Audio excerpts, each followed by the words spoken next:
All right, it looks like it is noontime, so we're going to get started. I'm Chris Cronin. I'm one of the co-chairs of Women Empowered. I'm joined here today with Tiffany Mack-Mohammed, who is the other co-chair. Sue Fontaine, our communications director, is also on. And we're pleased to present this presentation on resources for caring for those in need. So thanks for joining us. We have three great speakers today. Roxanna Harper from Bay State Home Health and Hospice. Elizabeth Dubinsky from Bay State Home Health and Hospice will be sharing some community resources.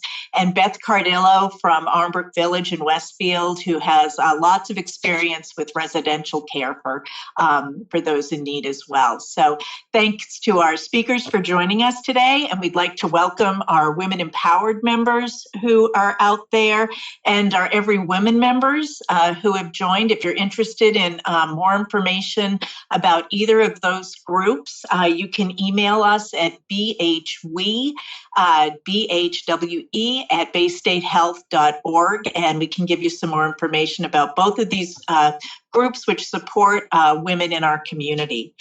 So without further ado, I'd just like to tell you that this is a presentation. It's not a group meeting, so the only people you'll see on the screen today are the presenters, and you will be muted during the call.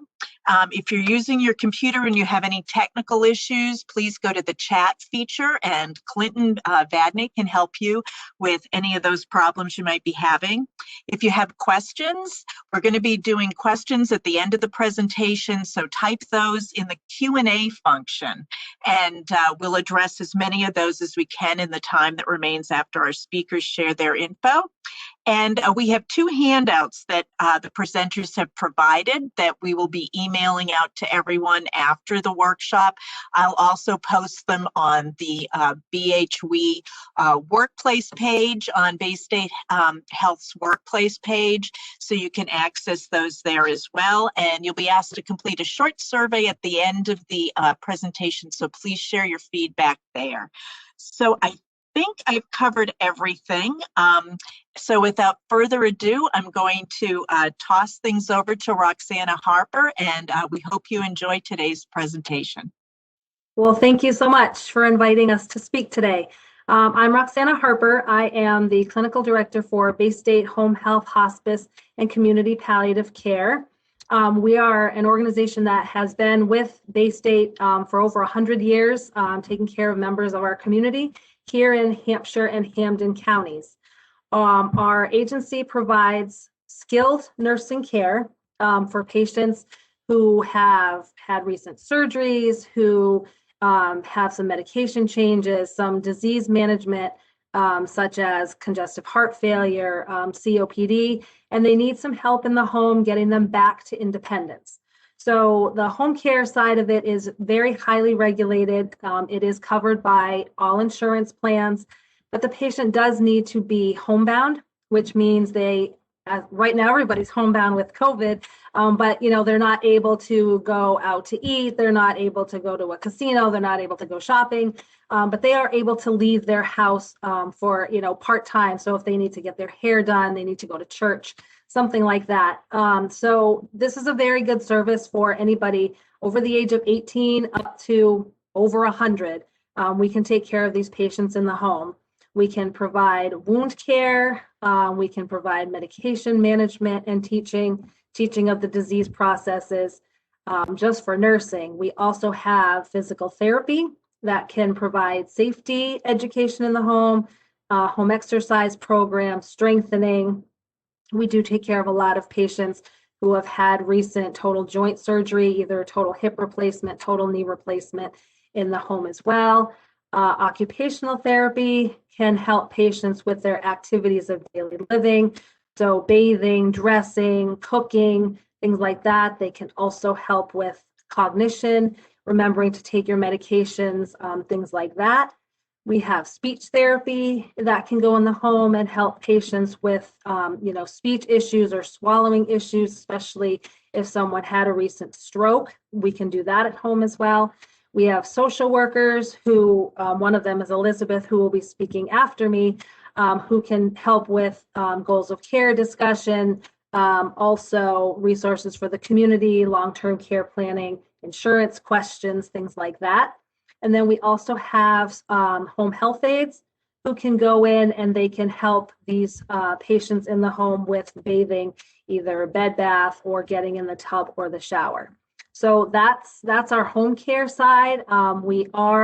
We do need to have a referral from a physician. A physician is the one who works with us with the plan of care for the patient, has to sign specific orders for the patient as well for insurance to cover that. So we usually see referrals right from doctor's offices. So, if your mom or dad or somebody, a loved one, went to the doctor and, maybe they have new high blood pressure, they could make the referral for us to have a nurse go in, check blood pressures, teach someone how to take blood pressures, and educate them on any new medications that they may have. We also have physicians who will make referrals. We really are the eyes and the ears for physicians. So if they see someone coming to their home that, maybe is a little unkept and, maybe having some forgetfulness and they really don't know what their home situation is like, they will ask us to go in to do a home safety evaluation so that we can let them know, maybe this patient absolutely is not safe to be at home and can come up with other solutions for them as well. So, whether your loved one lives in this area or lives in another area, we're able to do that as well. We also have, after home care, we have a new community palliative care program that we recently developed in the last year. And that is for patients really who don't need skilled care at home. It's a consultative service with a physician and with a nurse practitioner that actually goes to the home. They do more of a goals of care conversation with patients who have chronic disease, maybe some cancer, and they're having some treatment at home, and they're really, looking towards an end of life discussion, but not quite at end of life yet, and need to have that discussion so that the physician and family members really know what that patient wants for their end of life. So, if they don't want to go back to the hospital or they don't want to be, hooked up to a machine, that's something very common that we hear. They need to be able to fill out specific forms so that doctors, emergency medical technicians, ambulance crews, anybody like that will have these forms in place and know exactly what that patient wants. And that's something that our community palliative program is able to help with patients in the home. After community palliative care, we also have hospice services. Hospice is actually end-of-life care. These patients have a prognosis of 6 months or less. It doesn't mean they're going to die in 6 months, 5 months, 4 months. It just means that with their normal disease progression, it is unlikely that they will make it past 6 months. But we do have patients, as long as they have a steady decline in their disease, some of them can be on for 7, 8, 9 months. There is no hard and fast rule. And a lot of people do shy away and are very afraid of that hospice word, which is understandable, but our hospice program is fantastic for, elderly parents, elderly loved ones, or younger loved ones who, do have a disease that is going to end their life. We're able to support these patients to be able to be at home as comfortable as possible and able to pass away in their home. Really, home is where everybody is most comfortable. And, especially during COVID, a lot of patients are not wanting to die alone in a hospital, without family around them. So having that option of being able to be at home and being taken care of by loved ones and supported by our hospice program is actually something, that is wonderful. So that program has nurses, who take care of the patient, who take care of the pain control with our hospice medical director, as well as the primary care physician that's in the community. We have social workers who can help the family and the patient as well. We have chaplains. We have volunteers that can go into patients' homes. We're actually looking to start a new program for volunteers as well, which is a journey volunteer. So, we're looking to really be able to connect people with volunteers across the country and even across the world to be able to see things that, maybe is on their bucket list that they're not going to be able to accomplish. If there's a veteran that we have veterans programs. If there's a veteran that has always wanted to go to Hawaii, maybe and visit Pearl Harbor, but they're bedbound and they're not able to do that, we would hopefully be able to hook them up with a journey volunteer who can take an iPad, go and answer questions and just take them on this journey virtually, which is something that we have really started to think of right now because of everything that's happened with COVID. And then after the patient passes, we do have bereavement services that are able to connect with family members for a year to help them through that process. So that's very quickly, in a nutshell, the services that we provide over here at Bay State Home Health and Hospice. We are a great organization, and we really want to serve this community as best that we can. Again, we really do need a referral from a physician office or the hospital, a skilled nursing facility, a rehab facility. We do need that referral, and I think we'll be able to send out the number for that. All of the physicians, everybody in the area is aware of our agency, aware of the phone number, aware of how to make a referral. So that certainly will not be a problem. And we look forward to hopefully taking care of you or a loved one in the near future. Thank you so much.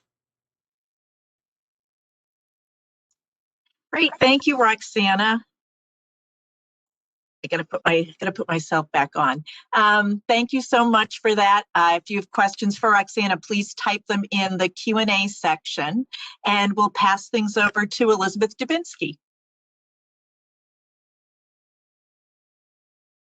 Hi, everyone. So like Chris said, I'm Elizabeth Dubinsky, and I am a social worker. I have worked at Bay State Home Health as the home health social worker, and currently I am the social worker for the community palliative care program. And I tried to make my information specific, but also general enough that if you have family members, across the country, you can kind of transfer the information to be able to access your family members' local resources, wherever that is. So I first want to say that in my job, this might surprise Roxanna as my supervisor, but I would say that I probably only spend about 30% of the time with actually sharing resources or educating family members on different resources and making referrals. I think that I probably spend about 70% of my time just reassuring and relationship building and hand-holding. And when I say hand-holding, I really don't mean it to be degrading at all. The job of being a caregiver is immensely taxing and often not seen by society. Your hours are not logged and you're not paid most of the time. Many of us are caring for an elderly or a sick person in our family, and also caring for children, or holding multiple roles at the same time. And especially with COVID, having to make really hard decisions you never thought you'd have to make before. So I just want to say that I see you, and we see you, social workers see you. You're not always recognized by society, but we do see you, and we thank you for what you're doing. And it's incredibly noble and honor, and it's an honor, to take care of somebody who is living with a disease. So there is a handout that Chris is going to, I believe, post and email out, which has most of what I'm gonna say today. But what I want to do is kind of give some first steps. Like, I'm imagining that you've been caring for a family member and you're having problems or struggles or questions, and you're kind of wondering where to turn. So I first want to make a plug for primary care physicians. a lot of primary care physicians now have auxiliary staff like social workers or case managers who can help you brainstorm, troubleshoot, help you to know where to turn. Most Bay State practices have somebody like that. And if you're shopping around for a PCP, for a new primary care physician, that might even be one of the questions you ask when you go to make your first appointment is who else do you have on staff, besides the doctor and nurses and more obvious medical people. And Bay State's really good. Most Bay State practices have, either nurse case managers, social workers, community health workers, and many of the other practices in the area have that as well. And wherever your family member lives around the country, that would be, I would say that would be one of the first places to look. Your doctor your loved one's doctor already knows them, hopefully, so knows their medical side anyways. So that could be a good first place to brainstorm and look for support.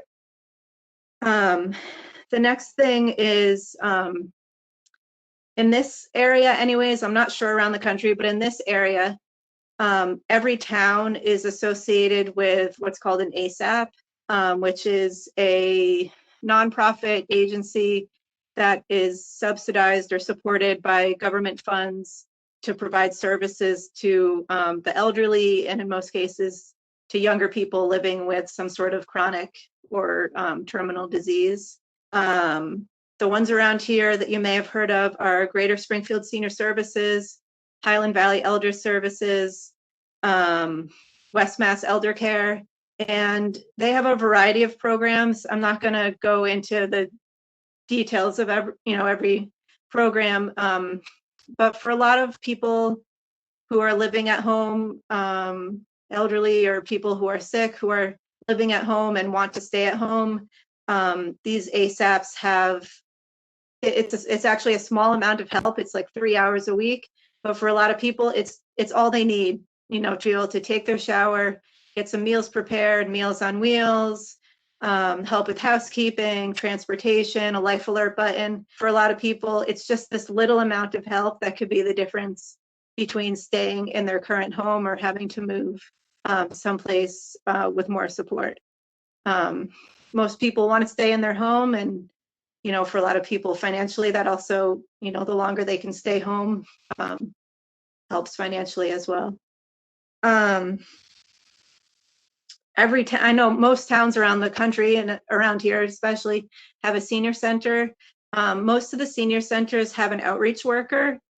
Actually, they also often have a veteran service officer, a VSO, to help veterans help veterans access services. And then the outreach worker for the senior center is somebody who can connect you to your local ASAP. They could connect you to whatever town-specific resources there are. Every town around here has different special things that you might only know about if you live there. So definitely reach out to your family member's senior center. And then the last thing is an elder attorney. Having advanced directives is immensely useful, both in having things ready in case of a crisis, but also having those conversations with your loved one early on. And the conversations I'm talking about are, similar to what Roxanna was saying earlier. What type of care would you want?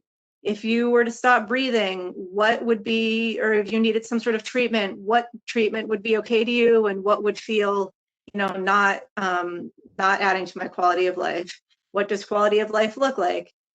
These are all really important conversations, and in the handout, I have a couple of resources, websites to help you have those conversations with your family member. But an elder attorney can kind of solidify the conversations. They can help with asset preservation if somebody needs to go on mass health or Medicaid in the future and you want to preserve their assets, an elder attorney can help you with general estate planning, and also, help if there's a concern about dementia, or somebody needs guardianship. It's a very complicated process, and that can be stewarded by an elder attorney. So you don't. I think most people, actually, even myself, I'm not. I'm in a younger age bracket, but I've met with an elder attorney before just to plan ahead and make a will and all that stuff. So you don't need to have a big drama, or there doesn't need to be a big crisis or drama in order to need an elder attorney. It's something that really everybody should consult with at least once as they're planning for their future. And that's it for now. Thank you. All right, thanks, Elizabeth. Great stuff. So please type your questions in the chat. I'm going to toss it over to Beth Cardillo, who's going to talk a little bit about residential care and dementia care. All right, are we all ready? So I can do a crash course here. This is like 3 years of information for everybody. My name is Beth Cardillo. I am the executive director of Armbrook Village in Westfield, Mass, which is an assisted living and memory care facility. I am also a licensed social worker, and I am also part of the Bay State Medical Center community faculty. So thank you for inviting me. So let's talk about residential options for seniors. So how do you know when it's time to look for alternative housing options for seniors? Like when to be concerned? What's the line there that says, oh, I better start taking a look? So I'm going to give you a couple of ideas. Take a drive with your loved one. Are there dents in the car? Are there signs of being distracted, impaired driving? Are there dashboard warning signs that are ignored? And I can tell you, I once drove with my father-in-law in Connecticut, and that's when we knew he needed assisted living, because he went right through that red light and didn't even notice it. Are bills being paid? Is there a stack of mail in the dining room table with cable, phone, electricity bills overdue? Is the house clean? Excessive clutter, grimy bathrooms, yard or home maintenance neglect? What's in the fridge? Expired perishables, multiples of the same item, freezer full of frozen dinners, broken appliances, no food or little food in the fridge, or too much food? Are dishes getting done? Look for signs of isolation, reduced interest in formerly important activities, spending days without leaving the house, lacking a group of friends to socialize with. Check medications. Have they not been taken? Are they taking them too much? Are they double dosing? Or are they no dosing at all? Or are they expired or discontinued? Are their meds found on the floor? Are their meds found all over the house? Are the meds in the medication cassette that haven't been taken for a few days? Do they know what medications they take? Clothing. Have they been wearing the same clothes every day? Are clothes soiled? Too big, too dirty? Is laundry being done? Look in the laundry basket. Is it empty or full? Is there detergent available? Do they have pets? Are they being fed and taken care of? Medical issues. Too hard to take care of themselves due to pulmonary disease or congestive heart failure, respiratory issues, physical issues, cannot get in and out of bed, frequent falls, or balance issues. Check with neighbors. Are they noticing changes in behavior or judgment? So let's look at the quick assessment, which is what I call the M&Ms, easy to remember, of why seniors may need to change residential options. So this is easy to remember. They all begin with M. Mobility, frequent falls, hard to move around, unsafe, won't use assistive devices, medications, not taking correctly, not taking it all at all, meals, malnutrition, not eating well, weight loss, dehydration, not drinking enough fluids, frequent UTIs. Mental health, are they lonely, depressed, isolated, paranoid, delusional, or constructing their own reality? Memory, especially short-term memory, asking you the same questions over and over, can't remember what they did that day. Is there just a general feeling of malaise, sad, in pain, general apathy, and lethargic, in poor general health? And medical health, decline in medical health, strokes, TIAs, cardiac issues, and diabetes. So that's really what we're looking at. So why does a move happen? Acute health episode, loss of spouse, social isolation, and chronic decline. One of the things that I see over and over again is that very often the spouse has been kind of taking care of their spouse, and you have no idea how much they're covering up.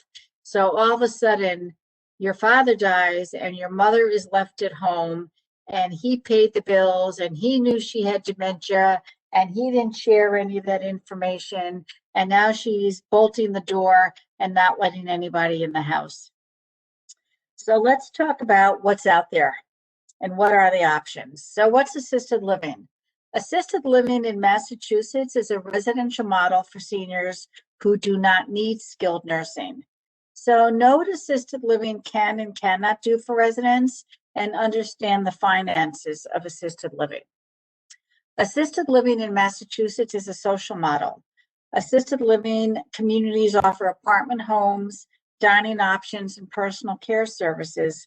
They cannot provide medical or nursing services, but you can have those services brought in. Residents have their own apartments to decorate, as well as access to services, amenities, programming, and personalized care options to help keep them social and independent. Many assisted living communities are structured to allow residents to age in place, offering a range of care and programming options, including memory care and hospice if needed. So thank you for your talk on hospice. We use hospice all the time, and it is an honor to let people die in their home. Skilled nursing, therapeutic, and hospice services can be brought in if needed.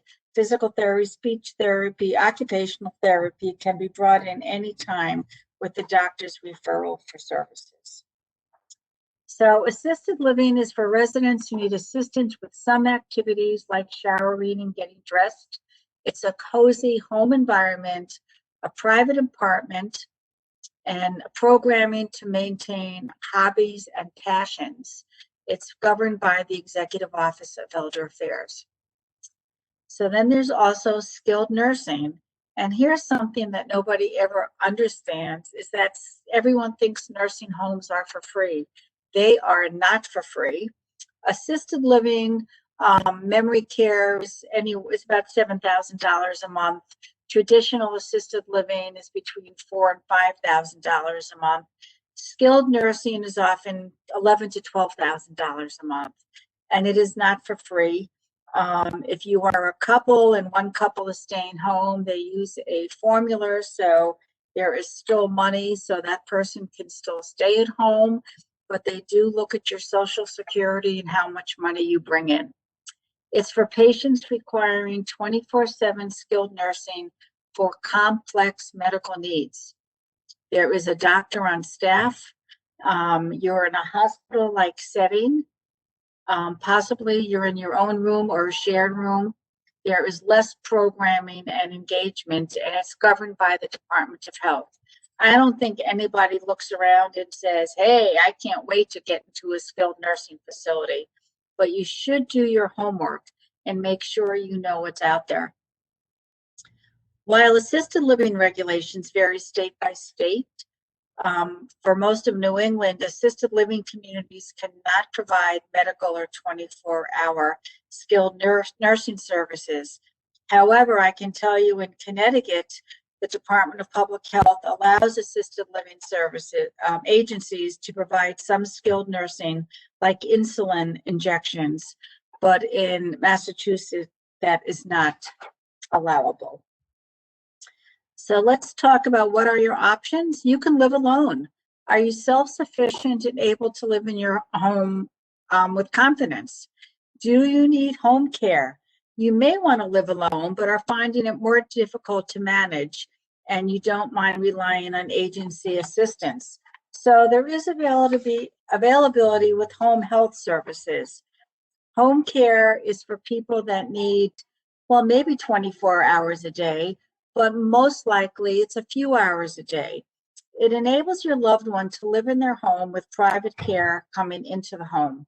They can provide home health duties such as showering and dressing, as well as cooking meals and medication management. Most home care agencies have a minimum of 2 hours of care and can go up to 24 hours of daily care if needed. The costs are typically between $26 and $30 an hour. It is mandated to have their staff have a criminal query check and to be drug screened. Nurses do an evaluation previous to starting the home care to make sure they can meet the needs of the individual and that they provide a care plan for the individual. Nursing staff visit the individual at least every 2 weeks or with hospice on a weekly basis. Home health aides can do medication reminders and can often do narcotics if on hospice. So your choices are living alone, having home care, going to an assisted living, going to an assisted living with memory care, or going to a nursing home. And these can all are interchangeable. You can start with obviously living alone and maybe home care for a few hours a day, maybe 3 times a week just to help showering. Maybe the family realizes that, ooh, maybe you need a little bit more. Maybe you do need assisted living. So the next question is how to have a conversation, how to make it all happen. How do you approach your parents and start the conversation? It's a bonus if your parents state that they can no longer maintain their health or home safely and feel a move to assisted living would be good for them or to have somebody come into the house. It's another story if your parents say all is fine, I don't need anyone coming into my home and I am not moving. You'll have to take me feet first. So that is a real issue, right? And that's when you really have to have a bigger conversation with them. Parents do not want to listen to their adult children. You are still their child. See if you can get their doctor, clergy, or anyone else they will listen to suggest alternative living situations. Sometimes it's a tough love discussion. We care about you. We love you. We want to keep you safe. We need to have you cared for. Many times they don't understand that assisted living is not a nursing home, but it's rather like a condo-like situation for elders. So I'm going to give you a few practical tips. I don't know how much more time I have, but this is kind of how to have that conversation. Do not let your parent feel that you've made the decision for them. The first conversation should be a discussion, not an intervention. Be clear and use concrete examples that support why you think they need help. Talk about all the different options. Many of our parents do not understand the options they have. Empathize with them. Remember that their home is a place with years of memories, but they could also take their memories with them. Stress the benefits of assisted living. Your own apartment, no more shoveling snow, no more plumbers, electricians, or roofers. Have somebody else doing the cooking for you and the cleaning for you. Paint the lifestyle picture. Craft, technology classes, dining with friends, and making regular use of amenities. The fitness center, the hair salon. When the moment feels right, offer to tour some assisted living residences together, or have home health agencies come in and visit and let them know what they can do for you. If the vibe becomes uncomfortable with your loved one and they start to get overly defensive, be prepared to stop and then wait and do it another time, especially when memory loss is a factor. And we know that with memory loss, they may not realize that there is an issue. Everything is fine. I don't know what you're talking about. At some point, you may notice that your loved one pulling away from the process. They may need you to step in and make some decisions for them.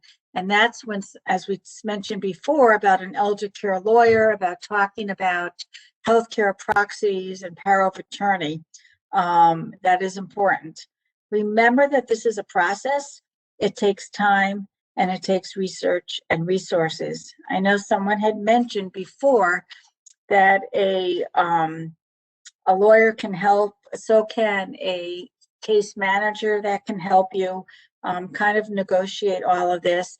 And know that if you're a veteran, there could be money available to veterans if they were in the wartime effort, to have some money through the Veterans Aid and Attendant Program. They may be able to help pay for part of your assisted living. There are also other programs out there for people on limited income called PACE, which are programs for all-inclusive care for the elderly, and they can also pay for both home care and parts of assisted living. The last piece I wanted to mention is looking at signs of self-neglect. When you go into the house, or is your loved one starting to hoard? Are they leaving a burning stove unattended, poor hygiene, not wearing suitable clothing, confusion, and dehydration? I can tell you that I was doing a support group and I had a daughter say to me, my mother leaves the stove on, God, probably 2 or 3 times a week, but that's normal. And everybody said to her, that is not normal. That is not a normal part of aging. And that can be very problematic, obviously. So I think you really have to do research, ask your friends, Google all of this. I have handouts if people are interested, knowing what the right type of service people need. You could start out with home health aid and end up in assisted living, and then maybe end up in memory care. You also may be able to go to an independent part of an assisted living building where you don't get any services, but you do get your meals, you do get safety, and there's somebody always kind of looking out for you. We hear a lot of people say, my mom is moving in because she fell and nobody saw her for 2 days and we didn't know she fell. Maybe she doesn't need help with showering or dressing, but you just need to know that someone's keeping an eye on her and that there is less social isolation and they're making friends and keeping engaged, which is probably the one most important thing about being in assisted living, is the level of social engagement to help combat depression. So that's all I got. I hope this was helpful for you. This was great, Beth. You answered a lot of questions that I have had when I think about my own parents. So right now, if Elizabeth and Roxanna and Tiffany can pop back on. Tiffany has been keeping track of some of our questions, and we'll go through some of those with the time we have remaining. But continue to add them, and we'll keep track of them, and feel free to ask. Like I said, we're going to be sharing the information that Beth and Roxanna shared after the workshop when we get our attendee list together, and I'll also post it on Workplace. But thank you all so much for speaking. I know I added quite a few questions myself, so thanks. Great. So we have a couple of questions that I'll read and give time for response. The first here is, does Bay State Home Health and Hospice provide dementia care and overnight in-home care? Well, there we go. So Home Health and Hospice does not do overnight care. That's what Beth was talking about with the private pay. That is the overnight piece. We can do some dementia education. If a loved one is going to stay with a family member, home health would be appropriate to go in under their insurance benefit to discuss dementia care and how to take care of them in that setting. Thank you for that. The next question is how long can you provide home care services for? And do you see people for the long term in addition to short-term care? Yep. So for our home health services, that's part-time intermittent care. So it's really not something, where we're able to take care of someone for an extended period of time, for years, let's say.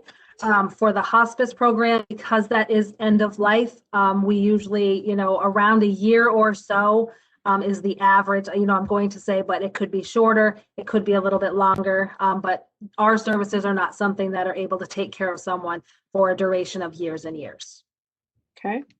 And then what cities and towns in Western Mass does Bay State Home Health service? We actually service quite a large area. And what I can do is I can have the map put up. I can give it to Christina and she can put it up on the website as well. Okay. And there's a question here about, can one of you talk about adult daycare and does insurance cover that?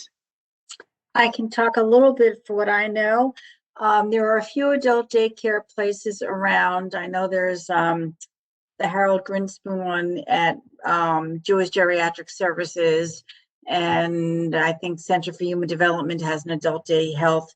My understanding, I think Mercy does as well, Trinity Health, that Medicare will pay for 2 days of home health, not home health, of adult daycare, and the rest would be private pay. Thank you for that. Does a 3-hour in-home care that ASAPs provide cost anything, or does Medicare pay for that? Medicare doesn't pay for it, but it's based on your income. So they don't look at assets at all, but there's a sliding fee based on the person's income. Thank you. If you are in assisted living, can you bring in services from Bay State Home Health if you need it? If you need additional services above and beyond what the community offers, you can bring services in from any home health agency and certainly from any hospice as well. Awesome, thank you. So we have a question in the chat. It says, what are your thoughts on long-term care insurance to help prepare people to pay for this for themselves? I'm happy to answer this. I don't know how many people have long-term care insurance because I'm in healthcare.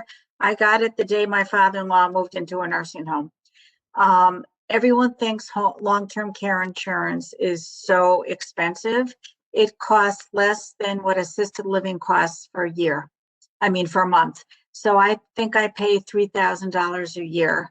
And I know mine is capped at 3 years because they say that's about the amount of time, average time to stay in assisted living. Some of them are unlimited and they're capped at a certain daily rate. I think I'm amazed about how many older people now have long-term care insurance because people that move in, they're 90 years old and they had it through, I don't know, they worked at General Electric or AT&T and they have it. And it is a godsend because I got to tell you, none of this is cheap. And I don't know how people afford it. And, they use their Social Security and they sale of a house and whatever savings they have. But having long-term insurance is really a great thing and people should really look into it. Years ago, it didn't cover assisted living, but it does now. And just to piggyback on that, the question here is what assisted living options are available for seniors who can't afford the $5,000 to $10,000 per month for rent?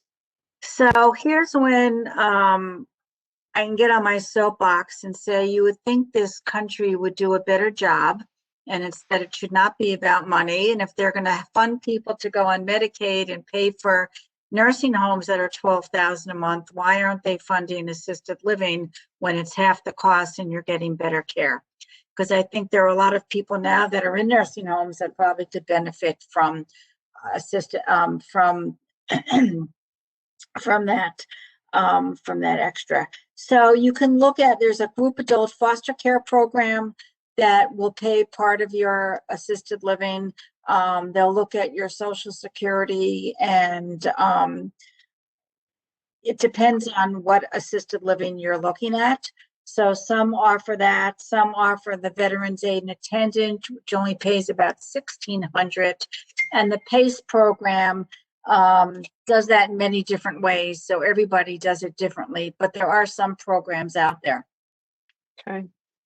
What if your elderly parent absolutely refuses to discuss options whenever you approach the topic that they clearly need help? That is a tough one. And I would say the best thing is try to get other people on board. Not because, it's hard to get mom and dad, you're still a kid to them. Try to get the doctor, try to get clergy, try to get other people that can help. Okay. And you may have to keep going back to that well a few times. Is there an adult day?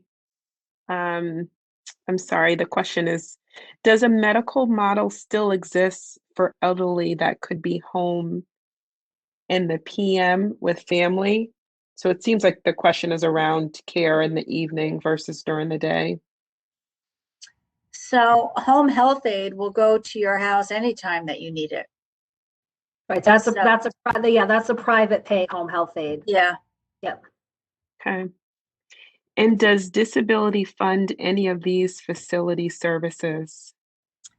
If you're getting disability, then you're getting a check, right, for your disability that you can use towards it, but no, they don't. Okay. Again, because it's not a medical model. There's a question in the chat around support groups for caregivers, particularly for family members dealing with this. So I can tell you that actually we have one tonight. We do it for caregivers that are working, that have family members that have dementia. And we meet the last Wednesday of every month virtually. We used to do it in person with dinner, and it was great, but now it's in the comfort of your own living room. If people want to get onto that, they can email me or call me. Our phone number is 568-0000. My name is Beth Cardillo, or you can email me at bcardillo@armbrookvillage.com. It is for people in Pioneer Valley that are caregivers for family members. And I will put you on the email Zoom list. And at about 5 or 6 on the last Wednesday of every month, you'll get an email from me. I don't need to know if you're coming. You can just pop on. We have anywhere from 10 to 20 people that do this monthly. And it's a very, very welcoming group. Beth, I'll put that number in the chat. It was 413-568-0000. Correct. Okay. And they should just ask for Beth. Awesome.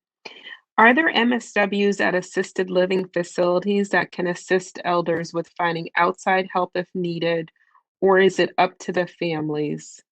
So I can tell you, I can only speak for my community. I actually am a social worker, but even if I wasn't a social worker, all of my staff act as mini social workers and case managers, and we always work with the family and our nurse as well, our resident care director. So we are all available to work with families to help provide more information and resources.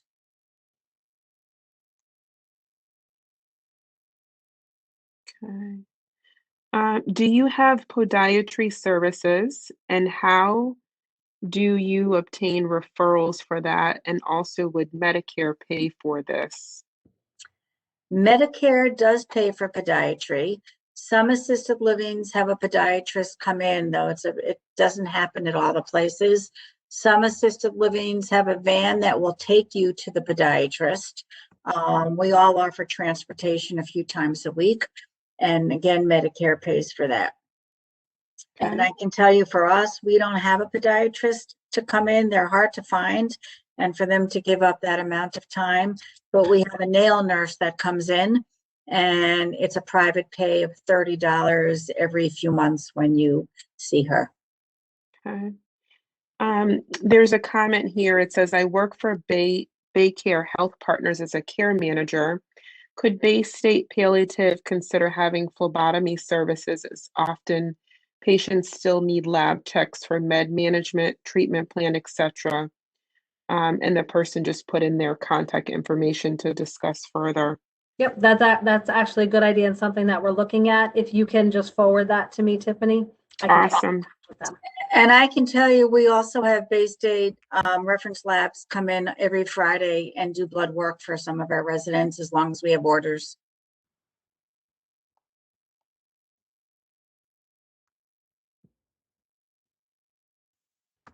I'll send that over, Tiffany, while you're focused on reading the question. Yeah, I think I covered everything unless there's any additional questions. We do have a little bit more time.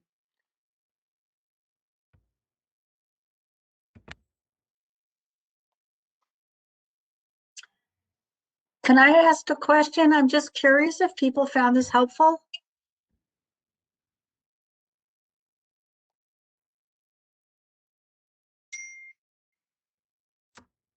I know I found it helpful. Good. Again, we're just starting this process with my parents. My mom had, some issues about a month ago, and for years they've always talked about wanting to stay in their home.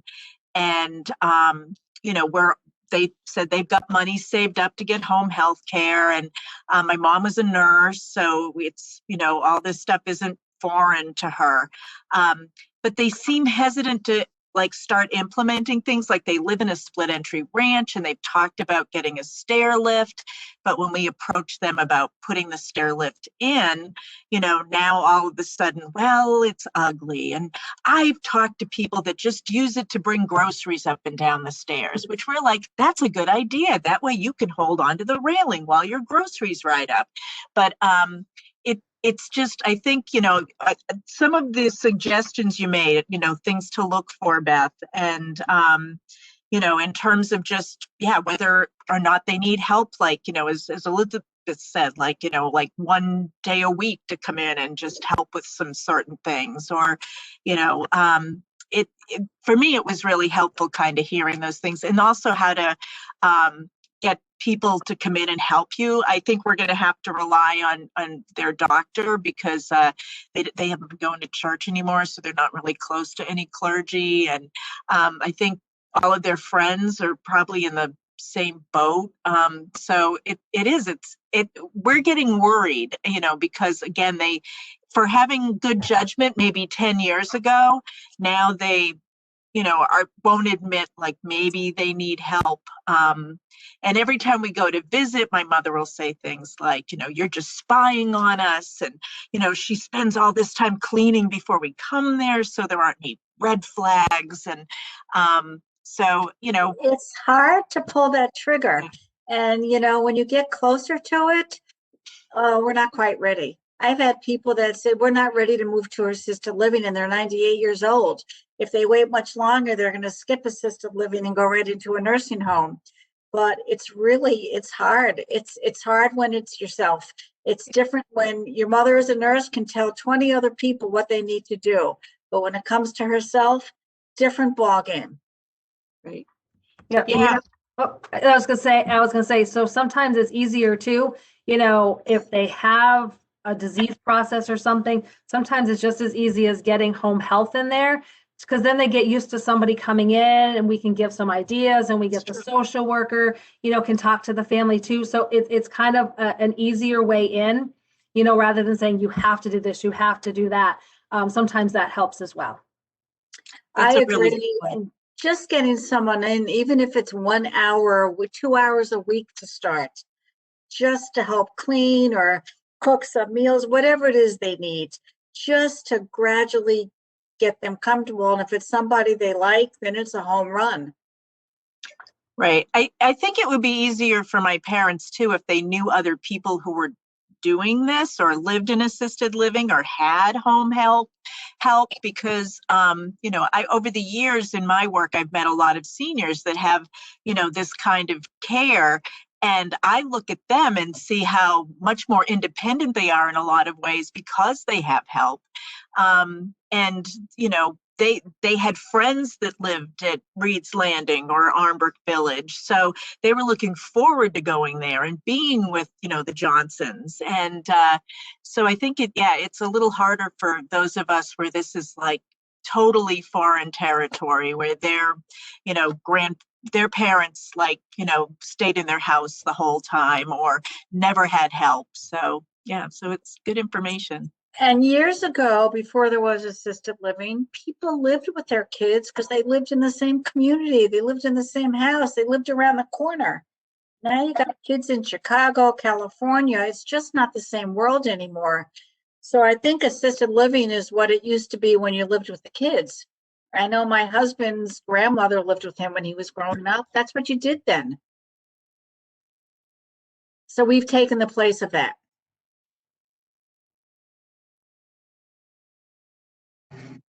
Some of the assisted livings open their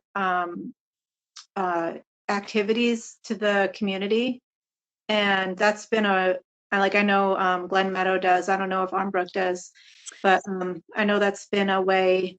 You know, then if your parent who lives at home does an activity with, you know, that person's just like me, but they live in assisted living, Right. kind of normalizes it. They have a great program at Glen Meadow. As a matter of fact, I used to work there. We do invite, well, when it's not COVID, we do invite people. We send out newsletters, and there are selected activities that we invite people to come to.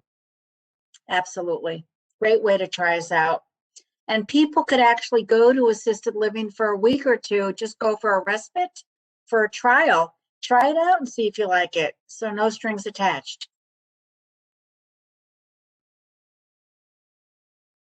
There were a couple of comments I just in the chat. I think Lynn Tenorowitz had said that that there might be some tax deductions for long-term care and assisted living.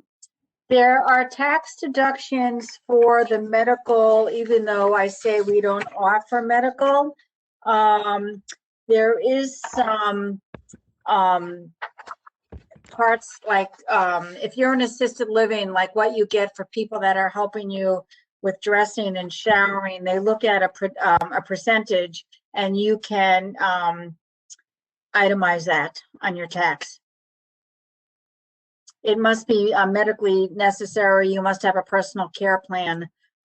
So we have a lot of people that we send that information to so they can deduct that.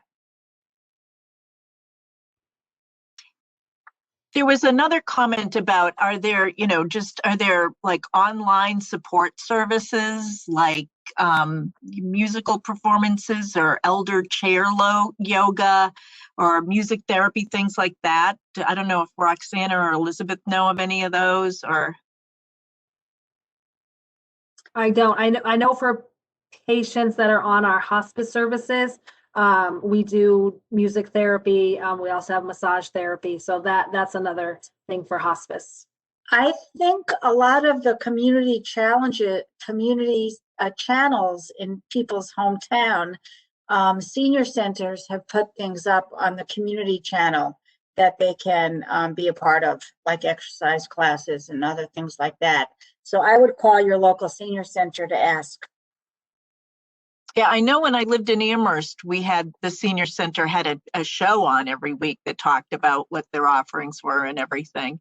And I know I live in Chicopee, and our senior center is just a great resource for those quality of life things. They have like fitness classes. They have, a meals program. They have craft classes. In fact, I was looking at the newsletter, and if I didn't need more knickknacks, I think it would be fun to make all the little, tchotchkes and holiday decorations they offer. But so, and also, Chris, I wanted to mention that there's also Meals on Wheels when people are living at home. And, some communities, the meals are better than others, but sometimes that's the only person that checks in on your mom every day, right, is Meals on Wheels. And they know that if nobody answers, they will call somebody to do a wellness check and to be able to get in there. So they really help in a lot of ways. it's a great suggestion. That might be a good entree into getting services too. Even if you did it a couple times a week for, just to get used to having a stranger, stop by. I would take delivered meals if somebody wanted to send them to me. I think we call it takeout. Yeah. Anything else? I think this is great. It looks like we've got about a minute left. So I guess if there's no other questions, Thanks to everybody who attended today, and thanks to our 3 wonderful speakers, and for Tiffany for fielding the questions, Sue for getting this out to everybody in the community, and Clinton for all of his help. We'll get the list and we'll send out the information, and again, it'll be recorded. I'll send out the recording to everyone and also post it on Workplace, and I'll probably email it out to our BHW mailing list. If you do want to join our mailing list to hear more about things like this, just email us at bhwe@baystatehealth.org. And if you have any suggestions for more workshops like this, you know, we love to hear them. This is one that came from the community, and we all said, wow, that would be a great one, because I've been thinking about this myself. So, you know, and again, we have some great resources right here within Bay State, like Roxanna and Elizabeth, who are willing to, you know, talk to you anytime about what what Bay State has to offer. So, I guess that's it. In the email, I'll send out all of their contact information. They're willing to, you know, if you think of a question later on, they'll be happy to answer that too. So, anything else? Thank you for giving me this opportunity. It's been a pleasure.